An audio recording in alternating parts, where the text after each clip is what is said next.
Olá, você assiste agora o estudo sistematizado da doutrina espírita na TV. O nosso tema de hoje, casamento. Bom estudo. Olá pessoal, tudo Olá, bem? boa noite. Boa noite. Nosso estudo de hoje vai focar no tema casamento. Para começar, vamos começar fazendo uma leitura, por favor, amigo. Leitura do livro Fonte Viva, pelo Espírito Emmanuel, psicografia de Francisco Cândido Xavier. Demonstrações do céu. Disseram-lhe, pois, que sinal fazes tu para que o vejamos e creiamos em ti? João, capítulo 6, versículo 30.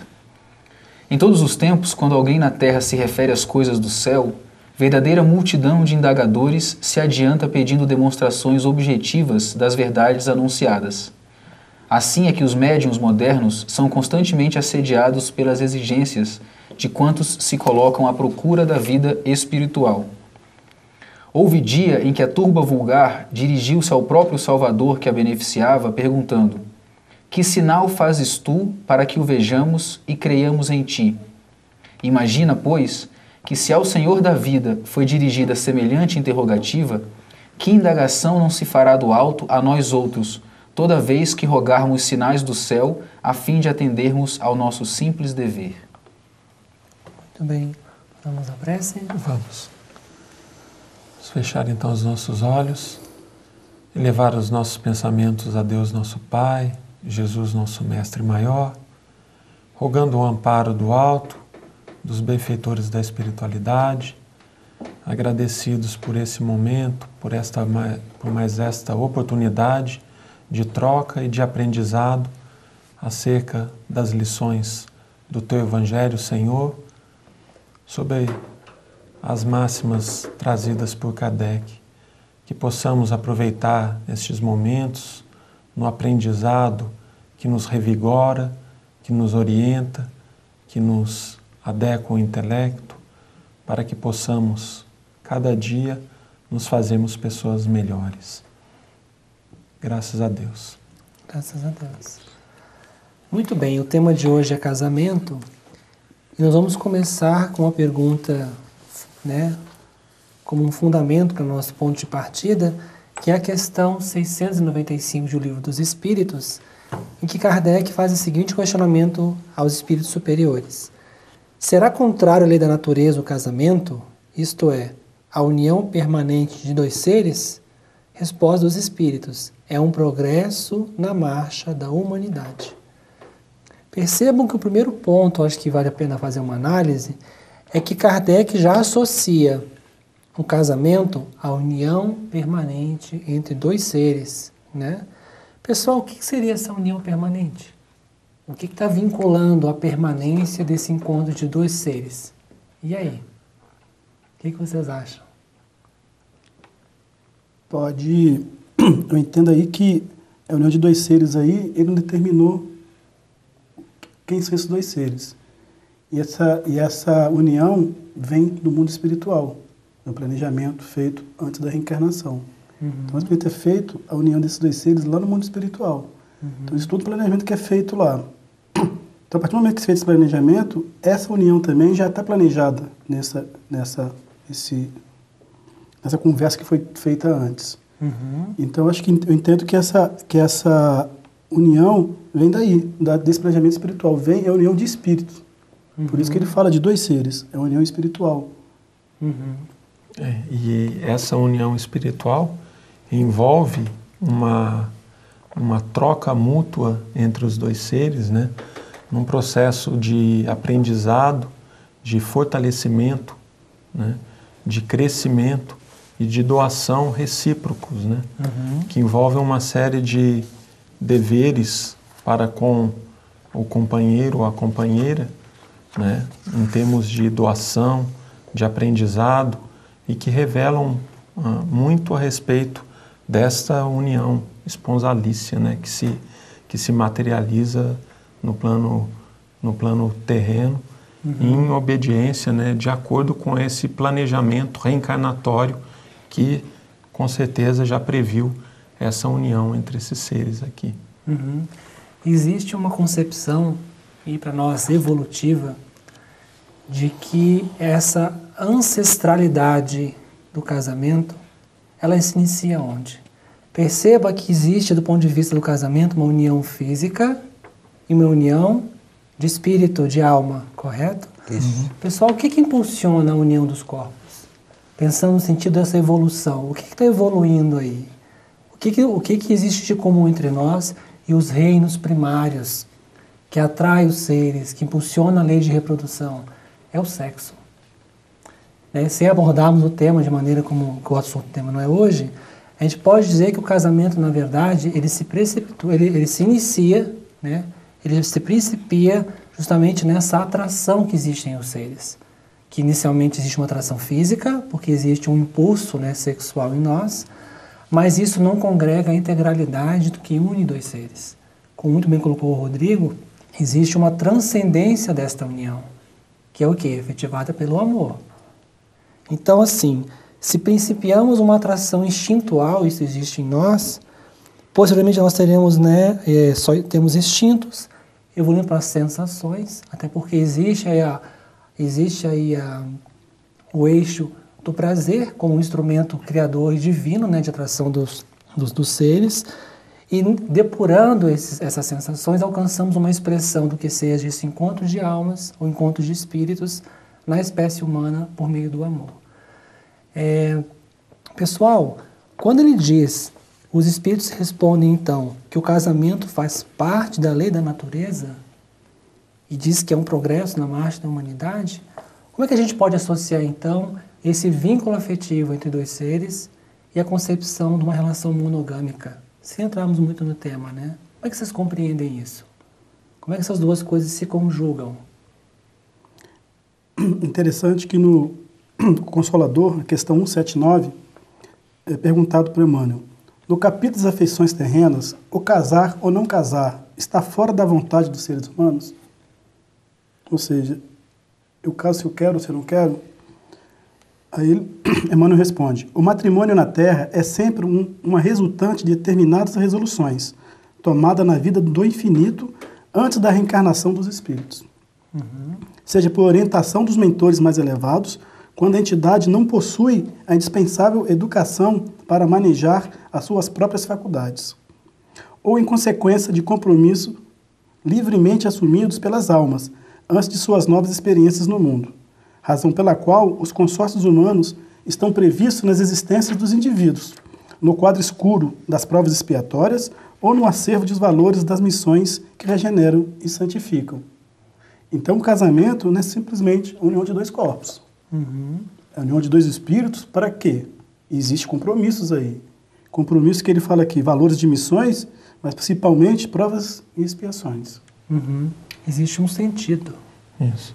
Eu acho que esse ponto é bastante importante, porque nós verificamos hoje em dia uma busca desenfreada simplesmente por questões de prazer, né, que é uma busca natural, mas que não se pode resumir exclusivamente a isso, né? E como foi bem colocado pelo Paulo, aqui pelas palavras de Emmanuel, né, há diferentes tipos de matrimônio, né, no sentido de que não necessariamente há sempre uma afinidade espiritual por detrás, legítima, fundamental por detrás disso. O que eu quero dizer? Por vezes, nessas relações entram relações kármicas, né, necessárias para o resgate de ambos os cônjuges no processo de crescimento e de aprendizado, por conta de débitos e de dívidas anteriores nos quais se envolveram, né, por compromissos passados. Às vezes nós precisamos nos legitimar perante a própria consciência num processo, às vezes, de reconciliação, digamos assim, com outros espíritos dos quais, às vezes, nós indevidamente atrapalhamos a existência ou maculamos de uma forma ou de outra em vidas anteriores, né? Então há todo um processo de resgate, como está sendo colocado, que faz com que não tenhamos somente uniões esponsalícias ou casamentos perfeitos, né? No sentido daquelas imagens de casamentos de príncipe, entre um príncipe e a princesa, e está tudo perfeito e acabado, não. há situações dolorosas por vezes, que somente com muita doação, com muito entendimento e com muito amor, nós conseguimos superar. Né? Esses aspectos que o Rodrigo levantou agora, né, a questão de problemas reencarnatórios que são solucionados através do casamento. Acredito que, de certa forma, seja uma prova dessa resposta, né, do motivo da resposta dada pelos espíritos à pergunta 695. O casamento é um progresso na marcha da humanidade, é uma forma que a humanidade encontrou, que, lógico, dentro da providência divina, dos planejamentos divinos, que nós chegaríamos a esse ponto evolutivo, de que dois seres, partindo da sua pergunta ainda na questão da questão monogâmica, né? Isso. É um momento em que dois seres se encontram, porque tem compromissos a cumprir juntos, tem alguns débitos a saudarem juntos, são encontros também muitas vezes com caráter missionário, para juntamente, em conjunto, ajudar, não só na constituição de uma família, na educação dos filhos que haveriam de vir, que iam de vir, mas também na comunidade em que esse determinado casal está inserido. Então são aspectos que demonstram esse caráter é uma instituição, o casamento é uma ideia que caracteriza um progresso que a espécie humana chegou, né? Porque você abolir o casamento da sociedade humana seria um retrocesso ainda ao que, como eles mencionam na pergunta 696, né? Qual seria o efeito da abolição do casamento sobre a sociedade humana? A resposta é bastante simples. Retorno à vida dos animais. Seria um retrocesso nessa nossa marcha evolutiva. E todos os aspectos que o Rodrigo mencionou só corroboram essa ideia, né? Que o casamento ele vem para nos auxiliar a saldar determinados débitos, a cumprir determinadas missões enfim. E ajudar no aprendizado dos espíritos e na construção do amor. Né? Que eu acho que é bacana. Ressaltar isso aí também, né? Não é só resgatar... A gente está falando agora do resgate de débitos, sim, mas também, em primeiro lugar, na verdade, no aprendizado, né? É para resgate, essas coisas e tal, mas tudo concorre para o aprendizado e para o desenvolvimento do amor entre os espíritos, daí, enfim, expandindo também. Agora vamos para um breve intervalo. Não saia daí, voltamos já.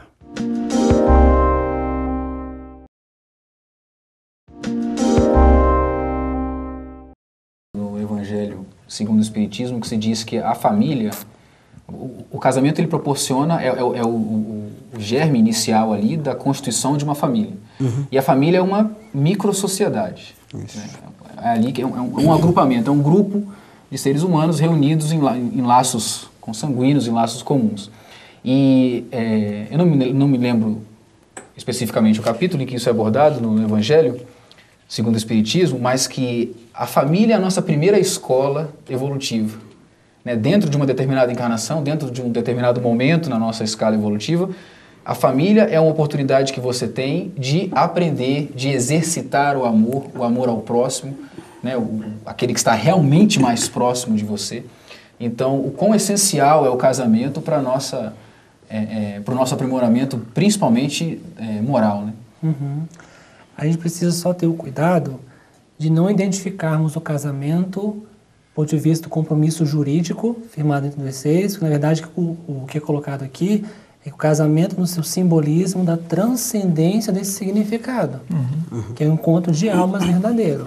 Porque mesmo indivíduos unidos, uma relação estável, conjugada como um casamento, né, legalmente constituído, eles podem não estar vivenciando o casamento nesse sentido mais profundo. Né? A grande evolução que eu percebo é que a fruição de um prazer fácil numa relação, né, de uma noite é uma fruição apenas do ponto de vista da libido, do prazer. Né? Mas quando confrontado, ao escolhermos um parceiro ou uma parceira para estar conosco, existe, na verdade, uma confrontação entre duas esferas, dois mundos que se congregam num lar, né, que passa a coabitar. E nesse clima de reciprocidade, nós somos meio que obrigados a estar naquela relação da forma mais desnuda possível, se desejarmos evoluir. Por quê? Porque o nosso parceiro, a nossa parceira, à medida que for nos conhecendo, mais profundamente será capaz de identificar quais são os nossos problemas. Por isso que as relações fluidas não permitem essa conjugação, essa profundidade do entendimento entre duas almas. Então, no clima doméstico, na conjugalidade, aqueles que verdadeiramente desejam evoluir, imprimindo esse progresso da humanidade pelo casamento, são aqueles que se permitem o quê? Reconhecer suas deficiências e crescer nas deficiências, reconhecendo suas virtudes e partilhando essas virtudes na conjugalidade. É interessante que também o Consolador é perguntado por Emmanuel, o Instituto da Família é organizado no plano espiritual antes de projetar-se na Terra? Mesma referência que ele fez do casamento. O colégio familiar tem suas origens sagradas na esfera espiritual. Em seus laços reúnem-se todos aqueles que se comprometeram não além a desenvolver na Terra uma tarefa construtiva de fraternidade real e definitiva. E essa fraternidade real e definitiva começa com o casamento entre esses dois seres. Preponderam nesse instituto divino os elos do amor, fundidos nas experiências de outras eras. Todavia, aí ocorrem igualmente os ódios e as perseguições do pretérito obscuro, a fim de se transfundirem em solidariedade fraternal com vistas ao futuro. Aquele filho que eu tenho hoje, aquela filha que eu tenho hoje, foi um desafeto no passado, alguém que eu prejudiquei no passado. Então eu vou aprender a amá-lo agora como filho, esse amor. É isso que ele fala, de transfundirem em solidariedade fraternal. Então começa a evolução, está aí, começa no casamento, vai com o casamento, a formação da família, que traz todos estão esses dois seres que se uniram com os filhos. A nossa herança de erros no campo afetivo, ela é imensa. E é justamente por estarmos num plano ainda de provas e expiações que é compreensível, e aí até, se eu não me engano, eu acho que Emmanuel comenta isso, que a maioria dos relacionamentos são ainda de resgate. Então a gente não está muitas vezes com aquele parceiro ou parceira com quem temos uma afinidade espiritual mais acentuada, mas alguém com quem no passado lesionamos afetivamente e que retorna para nós, né? E até me perguntei uma certa vez assim, mas como é que é possível uma união infeliz, dois espíritos têm uma dificuldade afetiva, se reencontrarem, eles namoram, eles noivam e se casam? Como é que pode isso? Depois parece que a relação emerge todo aquele caldo complicado do passado, né? E aí Emmanuel respondeu esse vida e sexo. Ele fala que justamente quando esses espíritos em dívida um com o outro, né, em que se feriram, se lesionaram afetivamente, se reencontram na juventude, quem estimula a aproximação é justamente os filhos. Eles influenciam fluidicamente para que os parceiros se apaixonem, né, tenham um afeto mais acentuado, e quando se efetiva o casamento, é como se afastam e permitem que eles passam a viver, e por isso muitas vezes se retomam muitas vezes aqueles velhos débitos, né? E que teremos que trabalhar, né, diariamente para serem superados, né, como casal. E é interessante que ele continua aqui na resposta, cai bem aí. É nas dificuldades provadas em comum, nas dores, nas experiências recebidas, na mesma estrada de evolução redentora, que se olvidam as amarguras do passado longínquo, transformando-se todos os sentimentos inferiores em expressões regeneradoras e santificadas. Purificadas afeições acima dos laços do sangue, o sagrado instituto da família se perpetua no infinito, através dos laços imperecíveis do espírito. Interessante, tem uma história que é contada que um casal espírita vivia umas turras, né, durante anos de casado. O marido finalmente ele desencarna, ele chega no mundo espiritual, ele conversa com o mentor dele, finalmente passei 40 anos suportando aquela mulher. Aí o mentor fala, você vai voltar e passar 40 anos para amá-la. Ou seja, a gente tem que suportar, evidentemente, mas suportar amando. Então, o casamento é essa união para você amar ao próximo. E nada mais para você colocar essa coisa em prática, aquela pessoa que está do seu lado no seu dia a dia, o seu parceiro ou parceira que está no seu dia a dia. Isso é muito interessante colocar isso, porque na primeira pessoa que a gente vai descontar a nossa raiva, as nossas angústias, sempre é no parceiro ou na parceira que a gente faz isso. Sim. É ela ou ele que escuta sempre as nossas ofensas, as nossas angústias também, né? É bem interessante isso. Acho que a prova mais sábia do quanto o casamento e como composição daquele núcleo ele demonstra como Deus é justo e misericordioso, é porque reúne justamente naquele ninho os espíritos que estão com grandes dívidas entre si. Então, muitas vezes a pessoa pensa, isso está na obra, se não me engano, não, na obra Nas Fronteiras da Loucura, que é uma obra do espírito Manuel Filomeno de Miranda, em que ele narra as intempéries do comportamento moral humano durante o carnaval. Ele narra lá, há pessoas que adquirem dívidas graves do ponto de vista afetivo em uma noite.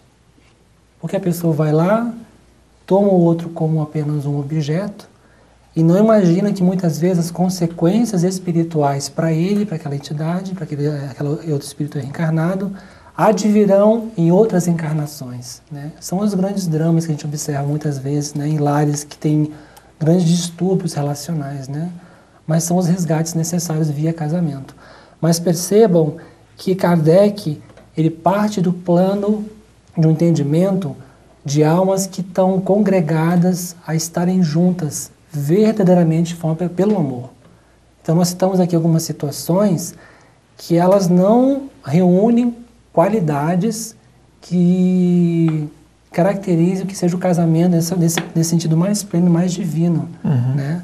Mas também serve como entendimento, né, para ver qual é a condição espiritual que se encontra no nosso orbe nesse campo dos relacionamentos afetivos, né?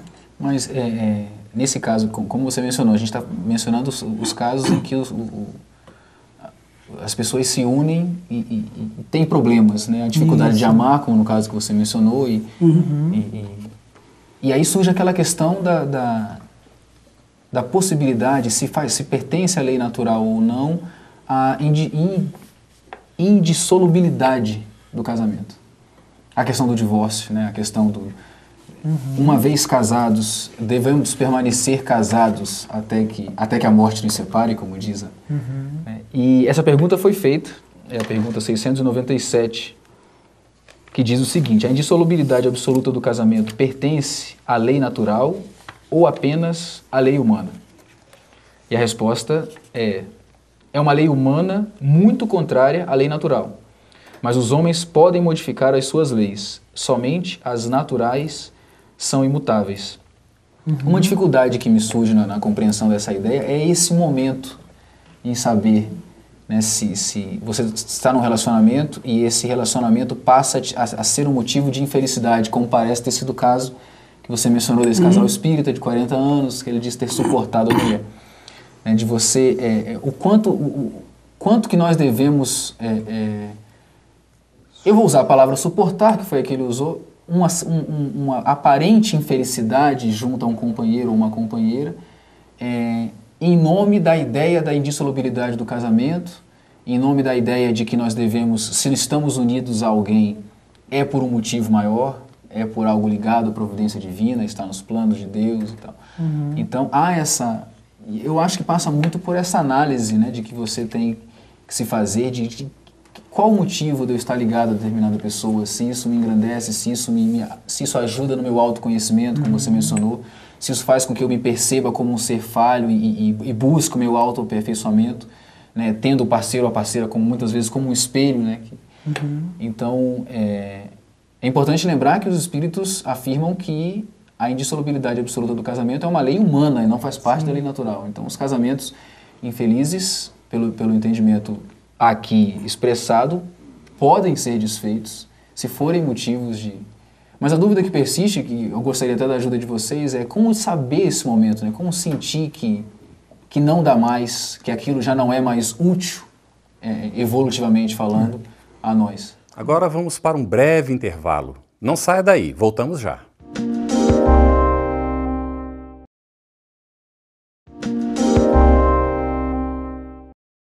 Não é uma resposta muito fácil, né? Não é uma questão que nos remete a uma análise bastante acurada dessa questão da dissolubilidade ou não, né? Em primeiro lugar, lembrando que nós mesmos já discutimos aqui, já foi colocado, a respeito daquele planejamento prévio que norteou a vinda dos espíritos em família para um determinado trabalho, para um determinado tipo de trabalho.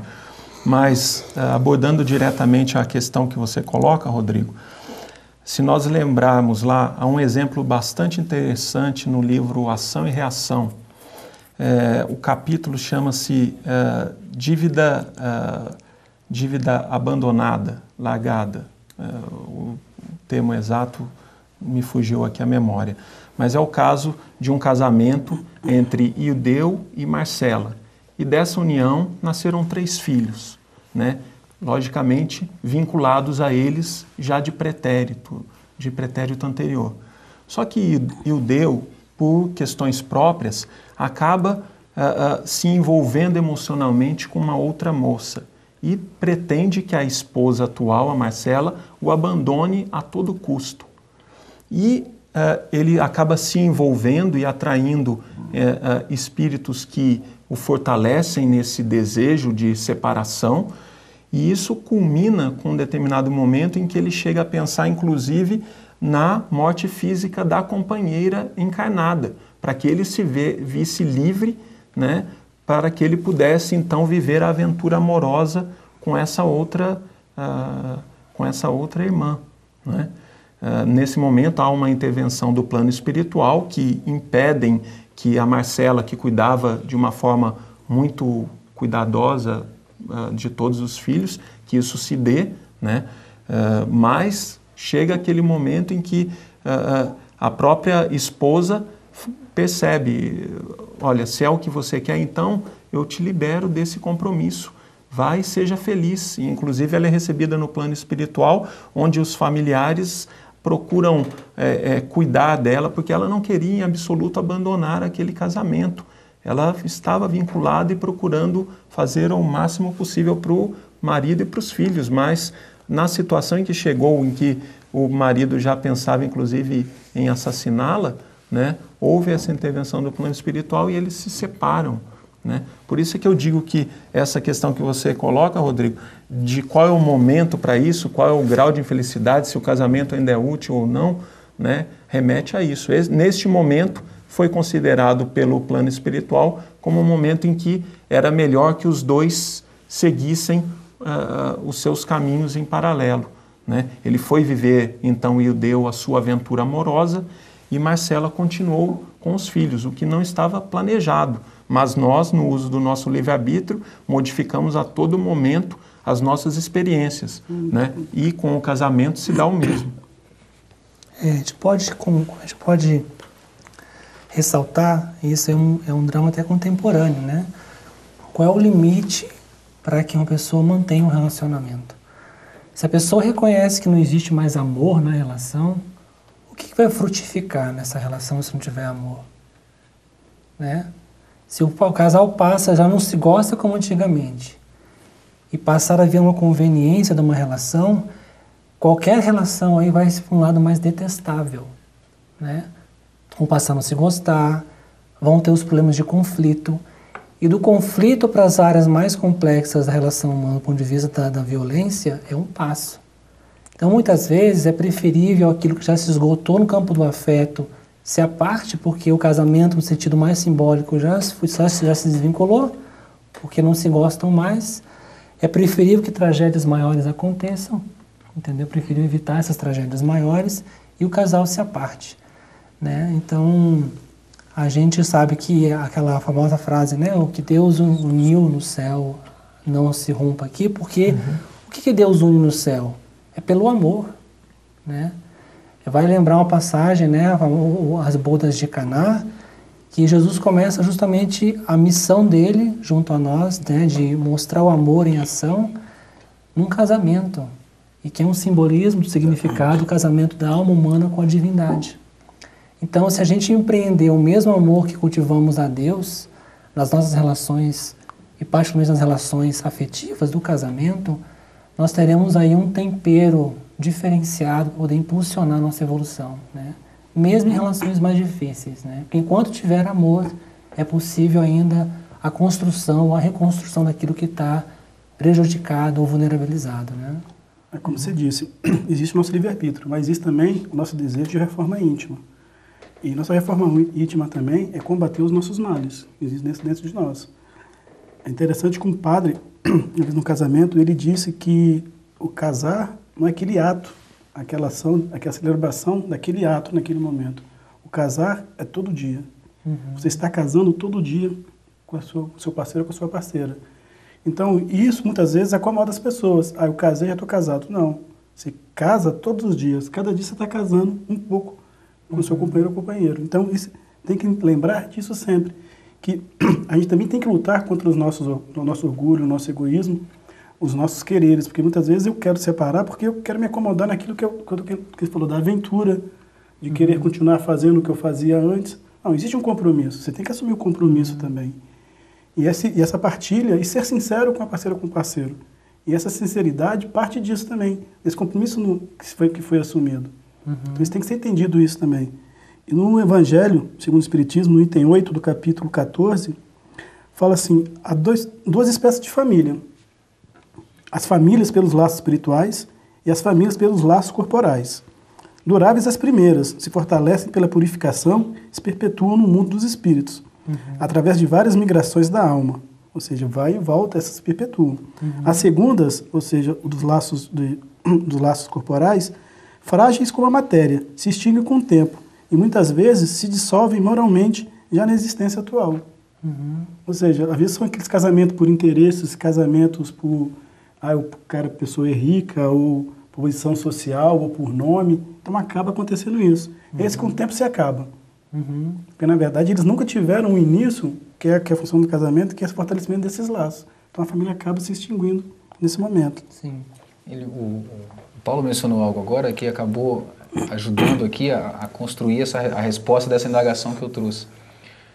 Se você chega a um determinado momento do seu relacionamento, em que você se vê com o questionamento de se vale a pena continuar a união ou não, e você conseguir parar e analisar quais os motivos que estão levando a ter esse tipo de reflexão, se você chegar à conclusão que esses motivos são ligados ao egoísmo, ao orgulho, à vontade de, como você falou, né, continuar um caminho sozinho aqui porque eu quero, em si, egoísmo, certamente não é um momento que foi planejado pelo casal, ainda antes do momento reencarnatório, para que isso terminasse.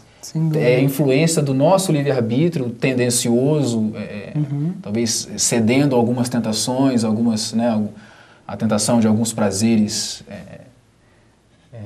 da carne, inclusive. Mas então, se chegarmos a essa conclusão, certamente a resposta é que não é esse o momento. É você que precisa trabalhar esses aspectos e tudo. Então, eu acho que passa muito disso, uma análise sincera feita pelo casal, e a importância da cumplicidade nesse momento, né? do diálogo, de tudo que você constrói numa união verdadeira, numa união baseada no amor, na fraternidade, como é importante para, inclusive, superar momentos como esse em que... Essa análise, se a gente começa a conjugar essa análise com os fatores externos, já é uma coisa errada, porque o que está em peso é o relacionamento. Isso. Não é aquilo que pode advir de fora, de um novo relacionamento, para ocupar um vazio que você tem na relação com a pessoa. Então, a análise é o que conjuga aquele casal no momento. Né? Sim, Luciano? Porque, voltando um pouco à questão anterior, né, de, assim, analisando a resposta, né, de que a indissolubilidade do casamento é contrária à lei da natureza. Né? Se a gente for levar muito isso... A gente também não pode cair no outro extremo de vulgarizar tudo, né? Eu não estou mais feliz nesse casamento, enfim, eu vou procurar um outro parceiro, que, né, enfim, não pode vulgarizar as coisas, né? E tornar isso algo, enfim, as relações efêmeras demais, né? Então tem que se refletir exatamente nessa coisa, né? Que momento é esse, né? Que motivo, o que está motivando essa minha reflexão, né? Esse meu parar e pensar o que está me motivando a pensar nisso, né? São motivos egoístas, são motivos fúteis, né? Enfim, Essa reflexão é importante se fazer, porque também você não pode cair no extremo oposto, né? Nem tanto o céu, nem tanto a terra, né? Você não pode, assim, achar que porque casou, agora é para sempre até que a morte o separe, enfim. Né? E nem também vulgarizar demais e tornar tudo muito fluido, né? Muito ralo, né? Muito superficial, né? Então tem que contrabalancear as coisas, né? Tem que ser sempre fruto de uma reflexão profunda, né? E sincera, como vocês estão falando. Né? A gente está até encaminhando para o nosso fechamento, né? E me recordo, assim, que há análises contemporâneas que mostram o ser humano, ele tem medo de se relacionar, mas busca uma plenitude junto a uma outra pessoa. Veja que contradição, né? Então, ao mesmo tempo que você tem medo de se aproximar do outro, para você medo de revelar quem você é, existe a necessidade de buscar algo mais profundo. O comum é buscar o efêmero, né? E a gente observa isso na sociedade como um todo. Isso. Mas se o homem está disposto, o homem ou a mulher estejam dispostos a encontrar algo que seja frutífero do ponto de vista mais profundo do afeto, é via o casamento. Não o casamento é uma instituição, mas o casamento é essa união de alma em que ele se identifica com o parceiro ou a parceira e caminham juntos, né, nesse clima de reciprocidade, para que eles possam encontrar esse significado mais profundo que seja uma relação a dois. O EJD na TV fica por aqui. Esperamos que você tenha gostado e até o nosso próximo programa.